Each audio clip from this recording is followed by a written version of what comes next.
Este domingo 16 de agosto, la República Dominicana celebra 152 años de la Guerra de la Restauración, gesta heroica que un grupo de hombres valientes y con sentimiento nacionalista encabezaron para librar este territorio de la amenaza de que fuera anexado a España. La Guerra de la Restauración fue una guerra de guerrillas de 1863 a 1865 en Santo Domingo, entre los nacionalistas dominicanos y España, quien había recolonizado el país 17 años después de su independencia.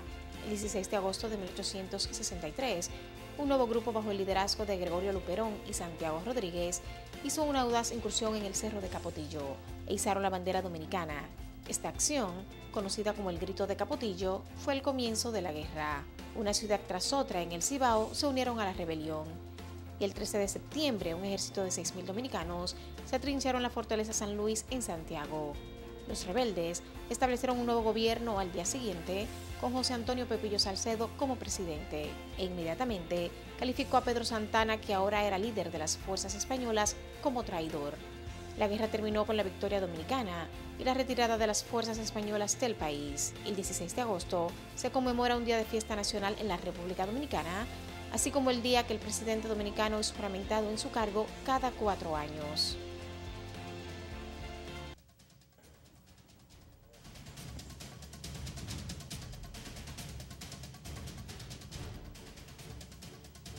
Buenas noches, República Dominicana, 152 aniversario de la gesta restauradora, la tercera independencia que tiene que procurar la República Dominicana para demostrar su vocación de manejarse por sus propios medios. La primera, la efímera de Núñez de Cáceres; la segunda, la separación del 27 de febrero, y la tercera, pues, es la que conmemoramos en el día de hoy.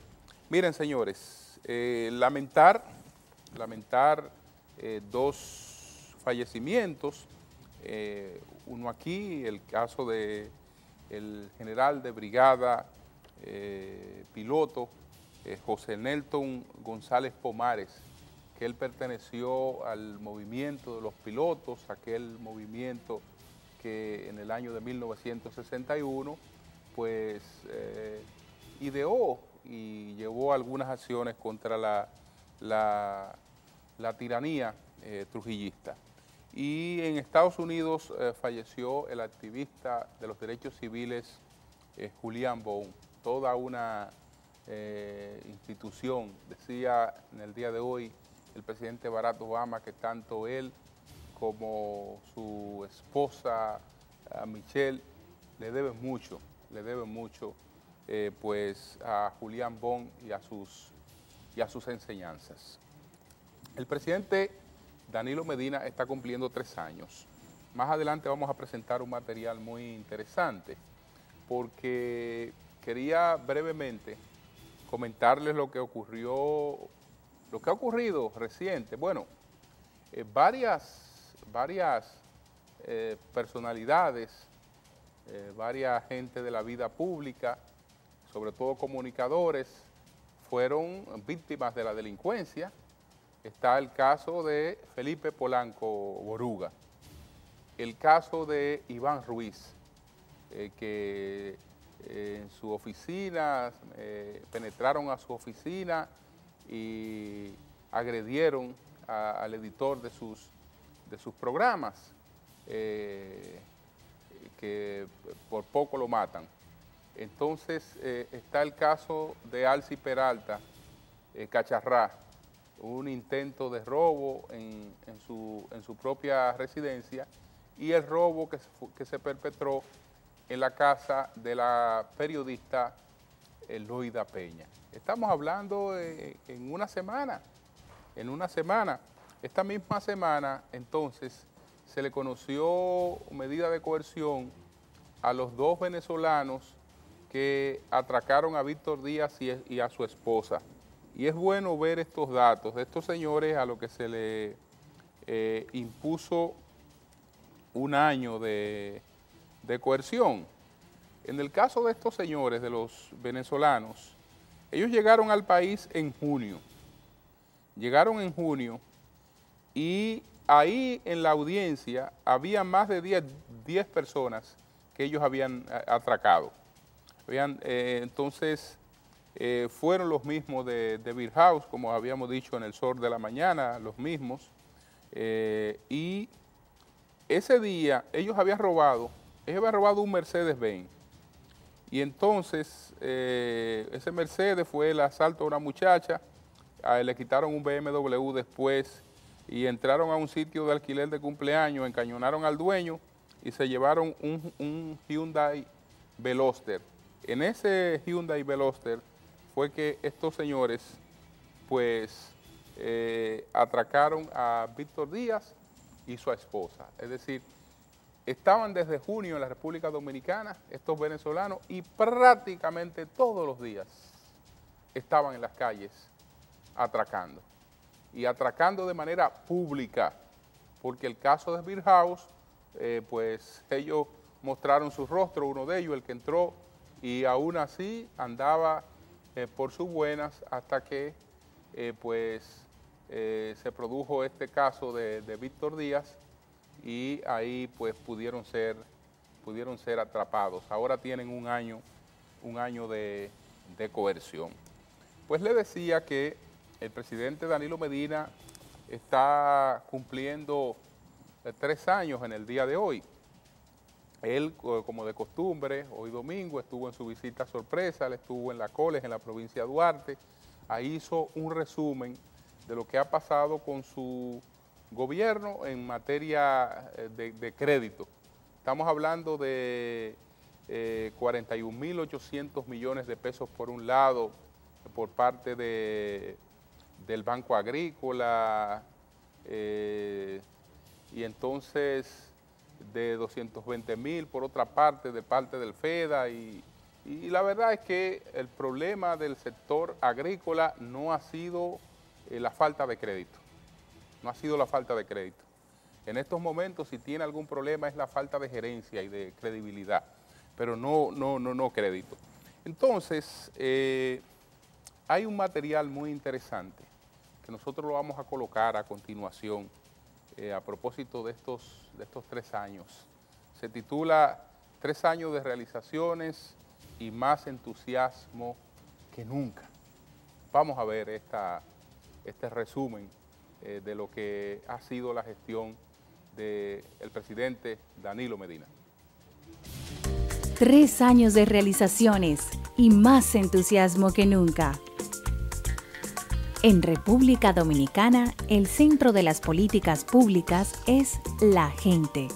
Las metas de la gestión gubernamental son programas de desarrollo e inclusión social que han generado una revolución económica, social y cultural, beneficiando a millones de dominicanos y dominicanas de todas las edades. Tras 3 años de gestión, ya vemos los frutos del trabajo. A través del Plan Nacional de Alfabetización Quisqueya Aprende Contigo, más de 883.000 personas y miles de voluntarios se han integrado a la meta cultural más grande de esta gestión de gobierno. Al final de este año, habrá logrado que nuestro país sea declarado libre de analfabetismo. En las políticas de atención a la primera infancia, las niñas, niños y sus familias son nuestra prioridad. Quisqueya Empieza Contigo es el programa de atención a niños y niñas de 0 a 5 años. Establecemos en las zonas más vulnerables centros de atención integral a la primera infancia. En esos espacios, la niñez dominicana recibe estimulación temprana, alimentación, salud y todos los cuidados necesarios. La educación es el otro nombre de la libertad. El gobierno ha invertido el 4% del Producto Interno Bruto de manera sostenida. Este año, más de 1,000 escuelas trabajan con la jornada escolar extendida e integramos 18,000 aulas. Nuestra meta es crecer con una educación pública gratuita y de alta calidad. terminaremos el 2015 con 1 millón de alumnos en tanda extendida, generando millones de pesos en ahorro real a miles de familias. El desarrollo agropecuario es una prioridad. Hemos convertido a los campesinos en productores para el mercado nacional e internacional. Desde que inició el programa presidencial de visitas sorpresas, se han realizado 108 visitas en todo el país. Esto se tradujo en 623 compromisos asumidos por las comunidades. Cada domingo, el presidente escucha, dialoga y busca soluciones tangibles para el desarrollo de cientos de comunidades urbanas y rurales. Se han concedido préstamos por más de 41.116 millones de pesos para productores del campo a través del Banco Agrícola. En esta gestión de gobierno, más de 500.000 dominicanos y dominicanas han salido de la pobreza. Hemos democratizado el crédito como nunca antes, especialmente para los productores y los pequeños emprendedores. Solo Banca Solidaria ha prestado más de 8.800 millones de pesos a más de 194.833 pequeños y medianos empresarios como parte de la política de impulsión y apoyo al desarrollo de ese sector mediante el financiamiento. A través del Banco Agrícola, Banco de Reservas, Banca Solidaria y Fundación Banreservas se han canalizado más de 48.102 millones de pesos a 150.000 pequeñas y medianas empresas entre 2012 y agosto 2015. Desde el gobierno, propiciamos la generación de miles de empleos. Las políticas de transparencia han incorporado a 30.000 el número de nuevos proveedores al sistema de compras y contrataciones del Estado, incluyendo un alto porcentaje de MIPYMES. Actualmente, 354.618 puestos de trabajo son una realidad, y es previsible que superemos la meta de crear 400.000 empleos en todo el periodo de gobierno. Hemos creado comisiones de veeduría en las principales instituciones y un observatorio para hacer más transparentes los procesos públicos.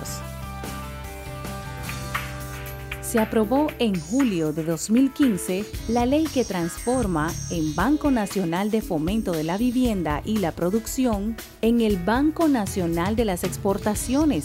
Se han incorporado 254 instituciones a la cuenta única del Tesoro, lo que supone la gestión transparente de más de 63.000 millones de pesos. La salud es una de las áreas prioritarias de nuestro gobierno. El 75% de la población más vulnerable estará protegida cuando finalice esta gestión. Gracias al Seguro Nacional de Salud, habrán 3.400.000 asegurados. Solo en 2014 se incorporaron al SENASA 257.335 beneficiarios pobres. El 2015 cerrará con 400.000 nuevos beneficiarios. El Sistema Nacional de Atención a Emergencias y Seguridad 911 es hoy una realidad que está transformando radicalmente la asistencia a la población. Ya se han atendido más de 386.000 emergencias y hemos conseguido por primera vez en 13 años reducir los índices de criminalidad, que han pasado de 23.4 homicidios por cada 100.000 habitantes en 2012 a 15.55 homicidios en el primer trimestre de 2015. Nos convertimos en el principal destino de la región del Caribe, con una oferta de casi 70.000 habitaciones. Se ha iniciado además la construcción y en algunos casos se han inaugurado cerca de 27 hoteles y resorts en estos 3 años. Logramos revitalizar el turismo y la producción gracias a una red de carreteras que muy pronto conectará todo el país de norte a sur y de este a oeste. Una nueva apuesta por el clima de confianza y de inversiones que se vive en República Dominicana. Durante décadas, la región sur ha esperado un proyecto que pueda explotar todo el potencial turístico de esta zona. Para los habitantes de las provincias de Pedernales, Bauruco, Independencia, Barahona y en definitiva para todo el extremo sur de nuestro país. En nuestra gestión, recuperamos el derecho que tenía el Estado sobre los terrenos de Bahía de las Águilas y se ha puesto en marcha un proyecto para el desarrollo sostenible de esa zona y todo el sur del país. La renegociación del contrato con Barrick Gold también es otro logro en esta gestión de gobierno para que más del 50% de los beneficios de la explotación minera sean para el pueblo dominicano. Hemos iniciado la urbanización Ciudad Juan Bosch, el proyecto habitacional más ambicioso del país, bajo un modelo de asocio público-privado que edificará 25.000 viviendas de interés social. En julio de 2016 se habrán construido las primeras 15.000 casas, beneficiando con viviendas de bajo costo a miles de dominicanos. Estamos llevando soluciones definitivas a poblaciones vulnerables en todo el país con proyectos como Boca de Cachón, La Barquita, el Parque del Rito en La Vega y la transformación de la Mesopotamia en San Juan. Pusimos en marcha la mayor iniciativa de nuestra historia en materia de regularización y documentación que permitió que más de 350.000 personas obtuvieran el debido estatus documental. La República Dominicana crece. Caminamos unidos hacia la meta de erradicar cada día la pobreza material y social. Trabajamos por una mejor región del Caribe, insertados en un mundo donde podamos convertirnos en un país donde la palabra patria se escriba con armonía, con amor y con cariño en el rostro de cada ser humano. 3 años de realizaciones y más entusiasmo que nunca.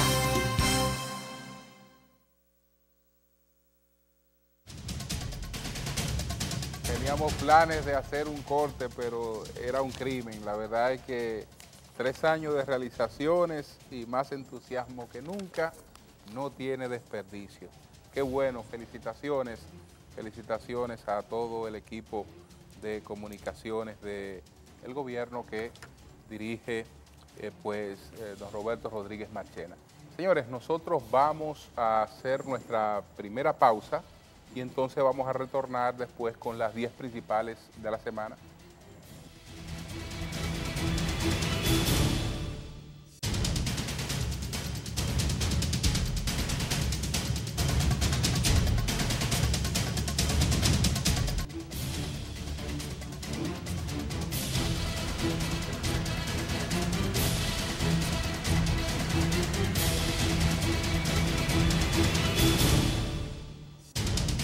Bien, señores, ¿cuáles fueron las 10 informaciones más importantes de esta semana que finaliza justo cuando termina toque final?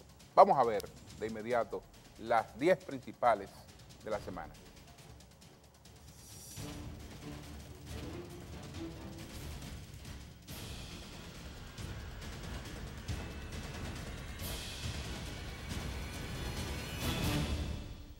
El ministro administrativo de la Presidencia, José Ramón Peralta, reunido con periodistas, destacó las principales realizaciones del gobierno de Danilo Medina, ahora que finaliza su 3er año de gestión. Como ejemplo de estas políticas sociales, Peralta destacó la histórica inversión para la educación de calidad, la inversión en infraestructura o la implementación de una jornada escolar de 8 horas con un plan de estudios renovado. Asimismo, en el área de salud, citó la finalización del Hospital Darío Contreras. De igual manera, destacó la cobertura médica de la población menos favorecida gracias al Seguro Nacional de Salud, SENASA, que según estimaciones, este año cerrará con 400.000 nuevos beneficiarios.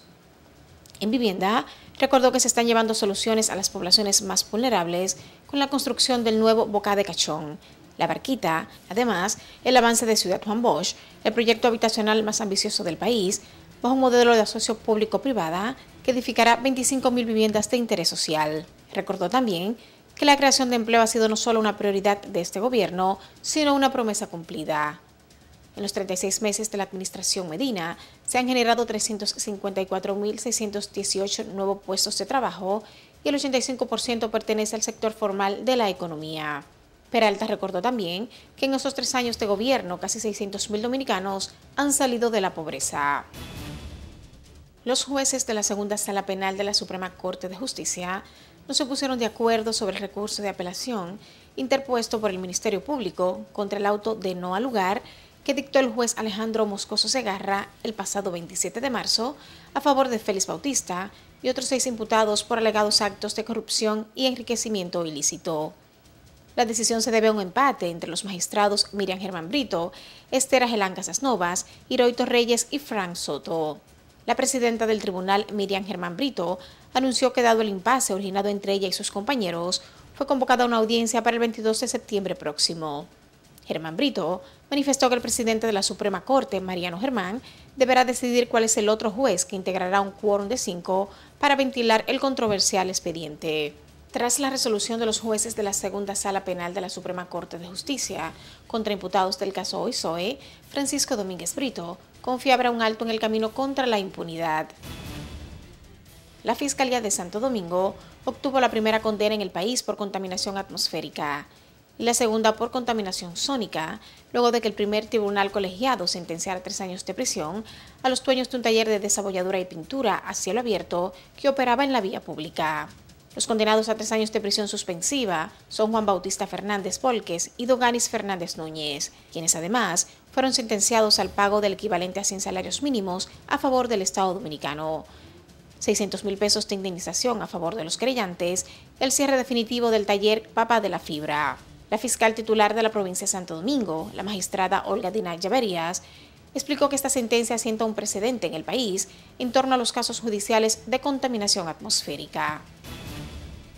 El primer tribunal colegiado del Distrito Nacional condenó a 30 años de cárcel para cada uno de los 3 jóvenes acusados de matar al comunicador Claudio Nasco, hecho ocurrido en diciembre del 2013.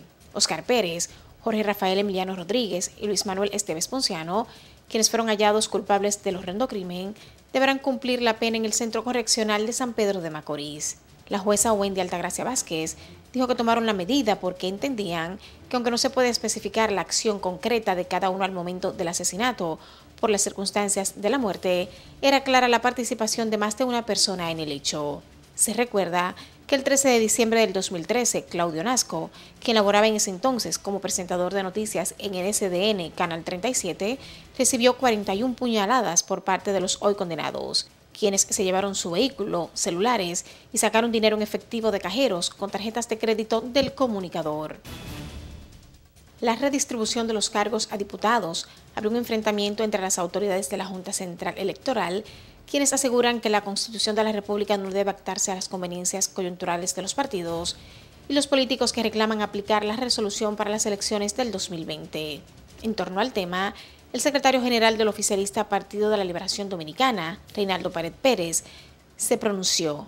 Aseguró que fue por 7 años delegado político ante la Junta y que jamás ese organismo tomó una decisión contraria a todos los partidos. Esa medida tomada por la Junta Central Electoral, faltando tan poco tiempo para las elecciones, crea graves problemas y distorsiones internas a los partidos, proclamó Pared Pérez, calificando la resolución como un palo acechado.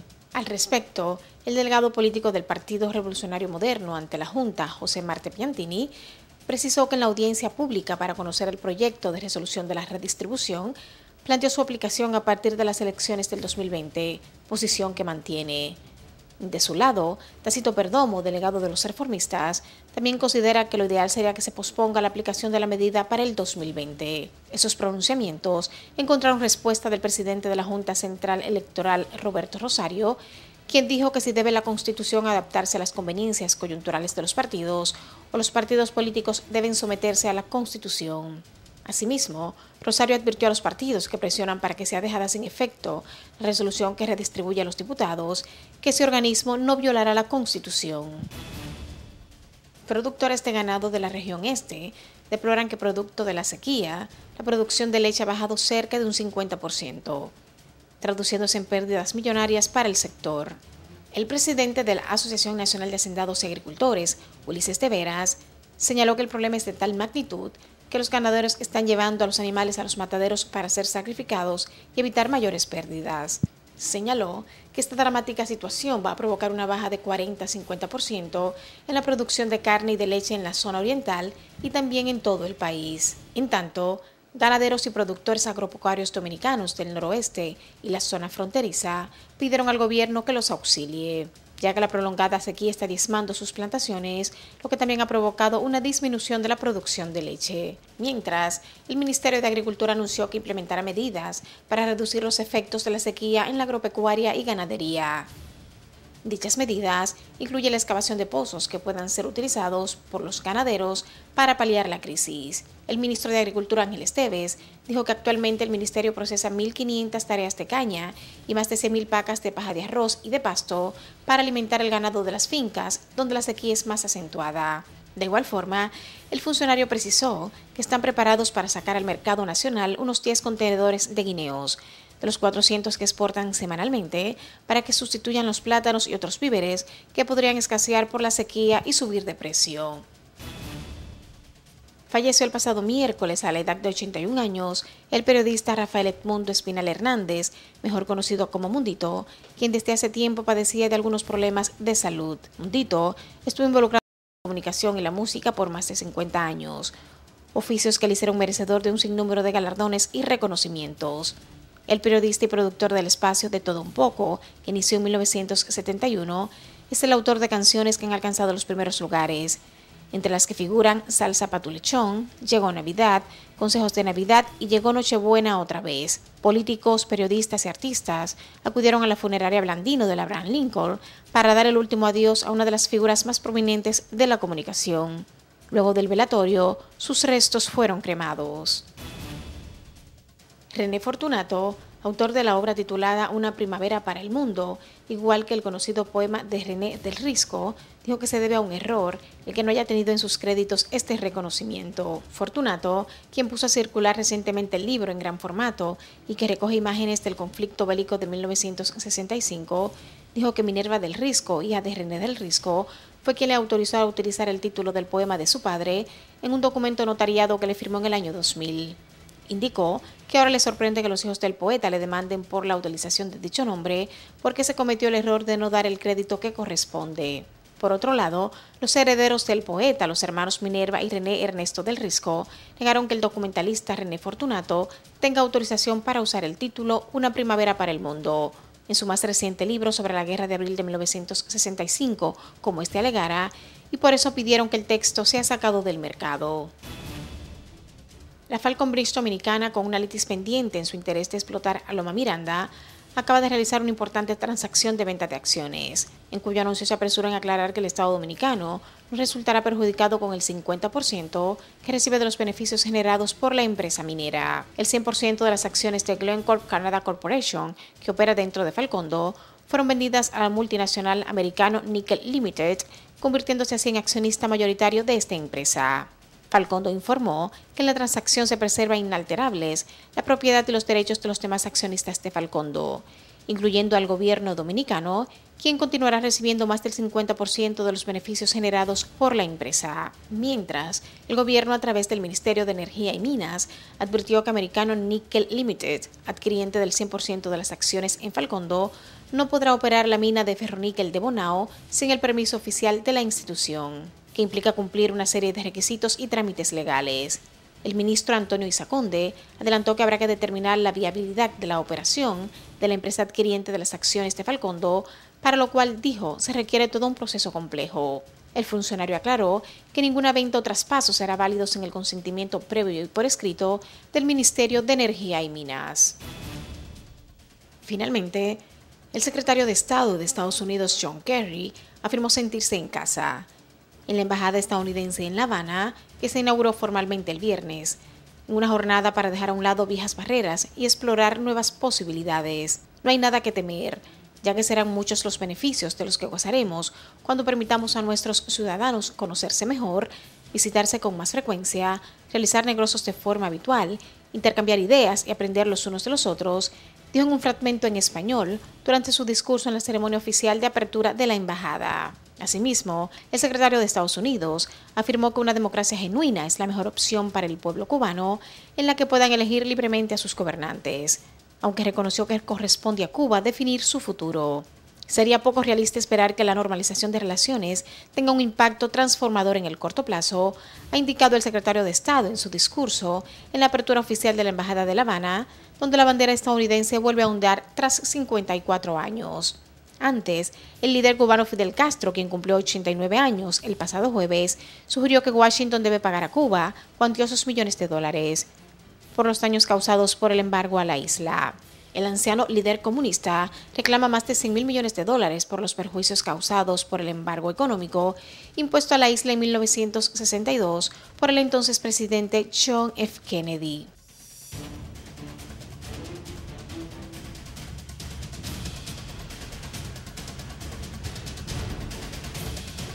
Bueno, excelente resumen, Esmilda Montero. Nosotros, bueno, en relación con el caso de Una Primavera para el Mundo, la obra de René Fortunato, hay acercamiento para un acuerdo entre René Fortunato y Minerva y René de Risco, los hijos de René de Risco Bermúdez, y yo creo que habrá un acuerdo entre ellos. René reconocerá, ¿no?, que evidentemente pues ahí hubo una omisión que debe corregirse. Nosotros vamos a otra pausa comercial, entonces retornamos con el enfoque de la semana y las 3 preguntas que esta semana se las formulamos a la profesora María Teresa Cabrera a propósito del reinicio el próximo lunes mañana del año escolar y la situación de la educación en sentido general. Así es que en breve estamos con las 3 preguntas y el enfoque de la semana.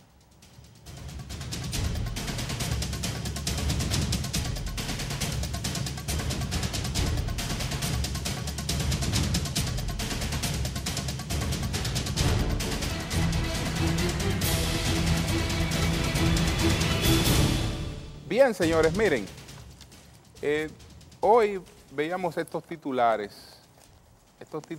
en los periódicos de los domingos. Aquí está el periódico Listín Diario.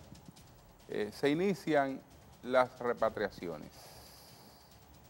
Esa es la principal información del periódico Listín Diario, el principal titular. Y por igual es el principal titular del periódico Hoy. Repatriaciones van lentas con solo 5 casos en el día de ayer. Y justamente de eso se trata, de algo que parece una broma, una burla o un relajo. Y la verdad es que con eso nosotros no deberíamos jugar. ¿Cómo que se inician las repatriaciones? Y entonces se va a reportar que se deportaron 5 ilegales por Dajabón. Yo creo que el país, señores, si quiere que las autoridades haitianas los respeten, si quiere que la comunidad internacional los respete, si quiere que este plan nacional de regularización de extranjeros que no tiene precedente siga ganando respeto, tenemos que cuidarlo. ¿Cómo vamos a salir con una ridiculez como esa? De que se inician las repatriaciones y entonces vamos a hablar de que se deportaron a 5 personas. Yo creo que si el mensaje que vamos a enviar con ese tema es un mensaje timorato, si vamos a demostrar que tenemos miedo, que no queremos actuar, que queremos hacer las cosas pero que no estamos convencidos, pues evidentemente que vamos a fracasar con ese tema. mucha gente se fue de manera voluntaria, pero al no notar que hay una firmeza con el tema este de las repatriaciones, muchos han regresado y después de un relajo como este, ¿qué puede pasar? ¿Qué puede pasar? Entonces, señores, las cosas como se comunican es tan importante que cómo se hacen. Es decir, el mensaje que esto lleva es un mensaje totalmente desilusionador. Es como si no hubiera un plan o como si no estuviéramos realmente preparados para hacer lo que hay que hacer. Si no estamos en condiciones de empezar las malditas repatriaciones, no lo hagamos, señores, pero no salgamos con una cosa como esta. Vamos a presentar de inmediato las tres preguntas. María Teresa Cabrera, secretaria de la Asociación Dominicana de Profesores, es presidenta de la Asociación Dominicana de Profesores, sobre el inicio del año escolar mañana y la situación de la comunidad educativa. Adelante.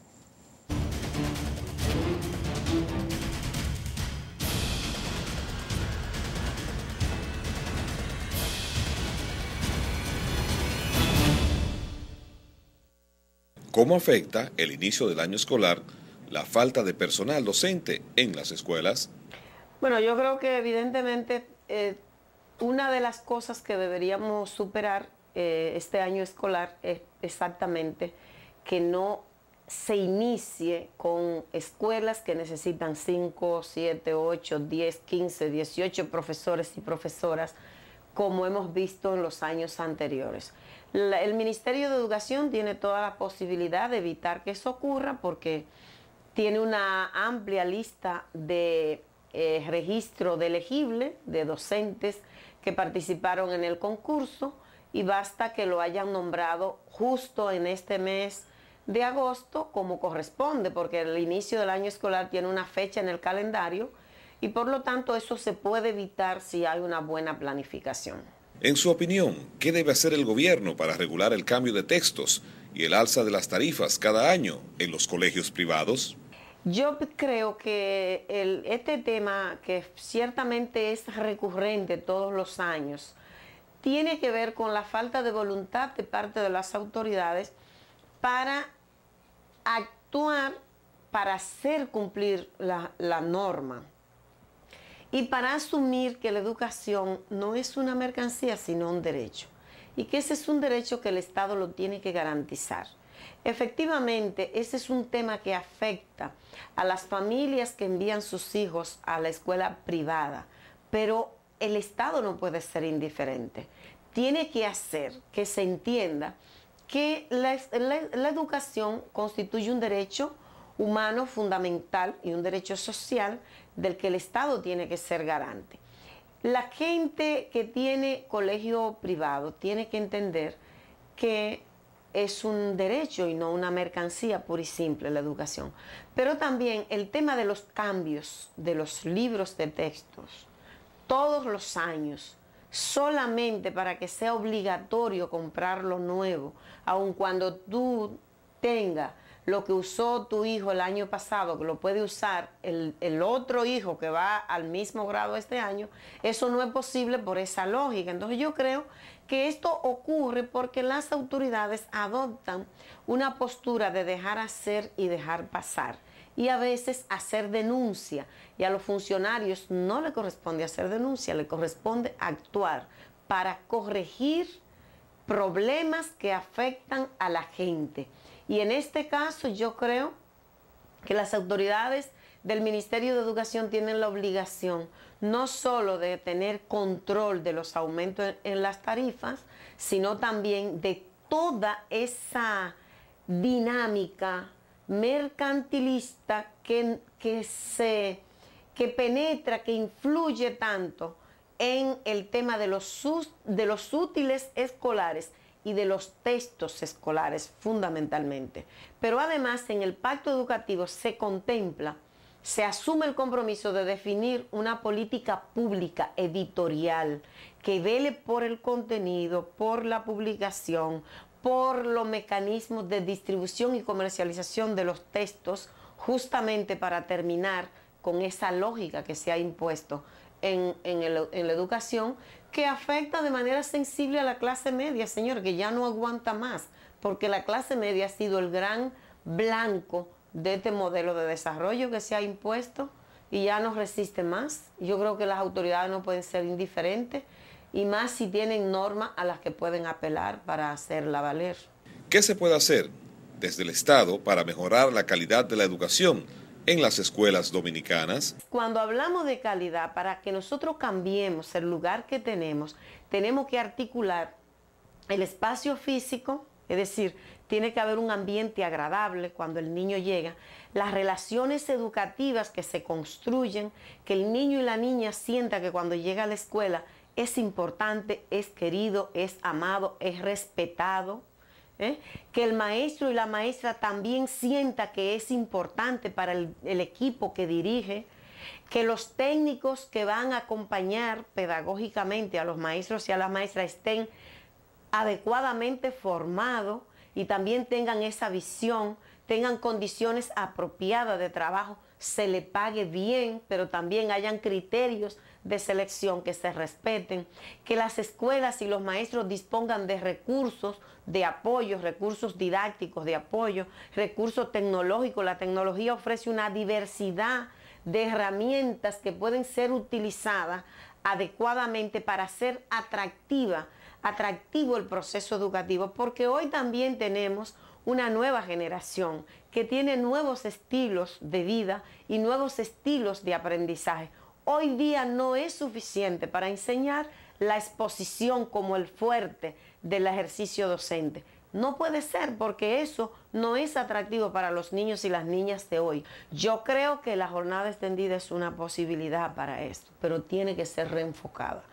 Tal y como se está desarrollando en este momento, no va a contribuir a la calidad de la educación. Puede ser una estrategia de mejora de la calidad, pero tiene que haber un enfoque diferente desde el Ministerio de Educación, tiene que haber una ampliación de la oferta curricular y se tienen que crear condiciones apropiadas para el trabajo de los maestros y las maestras y también para sus condiciones de vida. Yo creo que ha habido mejora de los salarios, no la necesaria ni la suficiente, pero eso no es todo. También tienen que crearse condiciones de trabajo que posibiliten la reflexión de los maestros y las maestras, la interpelación, la autointerpelación a su propia práctica pedagógica, porque una práctica que no tiene espacio para la reflexión no se puede transformar.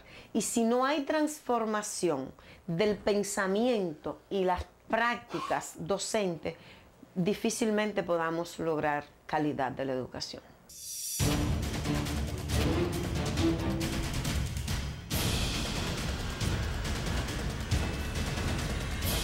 Bien, señores, vamos de inmediato con otra pausa comercial. Regresamos en breve.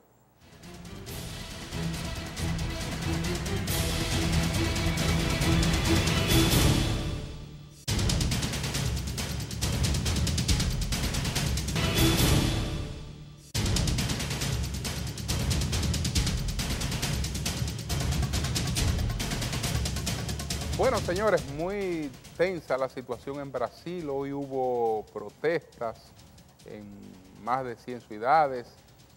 Dilma Rousseff, apenas con 8 meses de haberse reelegido, pues están reclamando su renuncia, y siguen algunas revelaciones importantes sobre el caso de Petrobras y el caso de Electrobras. Incluso algunas revelaciones sobre el juez que ha estado haciendo estas investigaciones. Una señora que se llama Delma Luzani. Ella fue pues entrevistada en Argentina por un importante servicio de noticias argentino, y vamos a ver lo que ella dice sobre el asunto de esta investigación que se está llevando a cabo en Brasil. Vamos a ver de inmediato esta conversación. Vamos a estar ampliando toda esta información y le damos la bienvenida a Telma Luzani porque vamos a entender el contexto de las investigaciones por corrupción y qué pasa con las petroleras, con las empresas estratégicas. ¿Qué intereses hay detrás de todo esto, Telma? Hola, sí, Telma. En Brasil, ¿verdad? Sí. El tema es, bueno, ayer ustedes estuvieron ya hablando sobre el tema electronuclear, que es una de las partes de Eletrobras, la gran eléctrica brasileña, que está al nivel de Petrobras, y empezaron a tirar el hilito del electronuclear, pero podría llegar a ampliarse a más de 14 empresas que involucran esta gran empresa brasileña. Como decís, efectivamente son dos empresas estratégicas, la del petróleo y la nuclear, que afecta enormemente a Brasil desde la perspectiva de que han perdido un montón de negocios en el extranjero. Una de las empresas constructoras actuaba en más de 60 países y también se han paralizado todos los proyectos, nada menos que nuclear, que estaba fabricando submarinos nucleares con Francia, y también vinculada a la exploración del petróleo. O sea que el daño económico y estratégico para Brasil es enorme. ¿Quiénes se benefician? Bueno, se pueden beneficiar norteamericanas, empresas norteamericanas y también empresas chinas que estaban compitiendo, por ejemplo, en lugares como África con Brasil. Esto también pone el foco en el juez Sergio Moro. Sergio Moro es el juez que está investigando todo el tema de Petrobras, ahora el tema de electronuclear y, como digo, probablemente continúe con otras empresas. ¿Por qué? Primero porque Sergio Moro tiene una antigua causa por parcialidad, pero además porque su mujer es abogada de multinacionales petroleras, multinacionales extranjeras del petróleo, entre ellas la Shell. Es decir, que lo están acusando no solo de parcialidad, sino de conflicto de intereses, porque obviamente no puede estar casado con una persona que tiene vínculos sanguíneos o vínculos maritales, con una persona que está implicada o defiende casos de las petroleras. El otro tema importante está vinculado a la presidenta de la Nación, a Dilma Rousseff, porque ella, si bien no tiene nada que ver con el tema, en su momento fue ministra de Minas y Energía, entonces la quieren involucrar por ese lado. Y llama la atención que las delaciones apuntan al Partido Movimiento Democrático Brasileño, que es una coalición del PT, del partido oficialista, pero no pasa nada con la oposición del Partido Socialista Democrático Brasileño, de Fernando Henrique Cardoso y Aécio Neves, que también están implicados en la coima. ¿Cómo se está descubriendo este tema? Por delaciones. Han apresado a altos ejecutivos de las constructoras a cambio de que le achiquen la pena, ellos delatan a otra gente. Fue así como cayó el presidente de Electronuclear, que es el director también de la importante central nuclear Angra 3, y que es conocido en Brasil como el padre del plan nuclear. Es decir, un hombre muy importante, un referente entre los científicos, que ahora está preso 5 días, y el temor de todos es que este hombre a su vez delate para conseguir una disminución de pena. Así que es un tema que va a seguir en Brasil y va a seguir como un tiro por elevación afectando a la presidenta, aunque el PT no tiene mucho que ver. Telma, porque se suma a lo de Petrobras ahora también en el programa nuclear, ¿no?, de Brasil. Gracias a Telma, y bueno, recordemos que más información en Visión 7 Internacional este sábado. Nos ocupamos ahora de la conferencia de prensa que brindaron un grupo de entidades del campo que estaban nucleadas antes en lo que se conocía.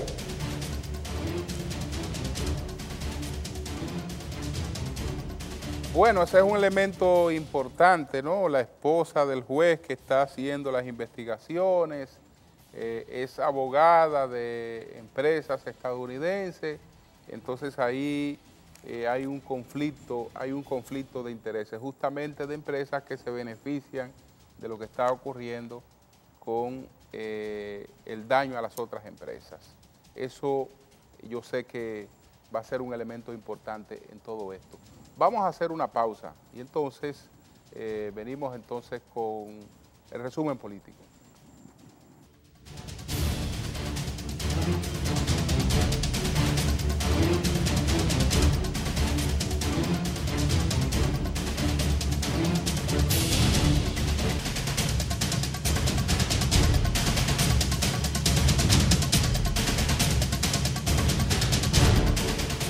Bien, señores, Luis Abinader estuvo en Santiago de los Caballeros. El candidato presidencial del Partido Revolucionario Moderno, Luis Abinader, aseguró ayer en Santiago que a 15 años de gobierno del Partido de Liberación Dominicana y a 3 del presidente Danilo Medina, el país necesita una nueva restauración moral y ética y un gobierno solidario y eficiente. Esto fue durante un acto de juramentación de los comandos de campaña de la provincia de Santiago. Ahí Abinader aseguró que el presidente Medina se ha quemado en todas las asignaturas relacionadas con el desarrollo humano del pueblo dominicano. Tras juramentar a los mandos de su campaña en Santiago, el candidato presidencial encabezó, junto al expresidente Hipólito Mejía y el presidente Dominicanos por el Cambio, Eduardo Estrella, una masiva marcha caravana que recorrió algunos de los barrios más populosos de Santiago de los Caballeros. Fueron notorias las muestras de respaldo entusiasta que le brindaron los santiagueros a Abinader y al liderazgo del PRM. Por otra parte, en Santo Domingo Norte, el aspirante a la alcaldía del municipio del Partido Revolucionario Dominicano, Virgilio Merán, se definió como el mejor activo con que cuenta el PRD en esa jurisdicción para garantizar a la comunidad de ese partido ganar el cabildo. Manifestó que está convencido de que será el próximo alcalde de Santo Domingo Norte, amparado en la alianza PRD-PLD, tras considerar que la misma representa la oportunidad de los PRDistas de volver al poder en un gobierno compartido encabezado por Danilo Medina. Virgilio Merán dijo además que no permitirá que personas extrañas sigan dirigiendo el ayuntamiento de la demarcación. Por otra parte, el licenciado Domingo Contreras advirtió que no dejará ni negociará sus aspiraciones a alcalde del Distrito Nacional porque tiene un mandato de la dirigencia y de las bases del Partido de Liberación Dominicana, PLD, así como la garantía de los estatutos de esa organización política. Explicó que es mediante sus estatutos que el Partido Morado traza las pautas legales y garantiza el derecho de cada dirigente y miembro de la organización y que además de esa base legal, él ha recibido el respaldo de la gran mayoría de los presidentes de comités intermedios. Así son las cosas, hay muchas otras actividades, pero el tiempo hoy no nos permite presentarlas todas. Nosotros, desde luego, que la colocamos en nuestros espacios, el Tribunal de la Tarde y Tiempo de Orientación. Así es que buenas noches a todos. Gracias.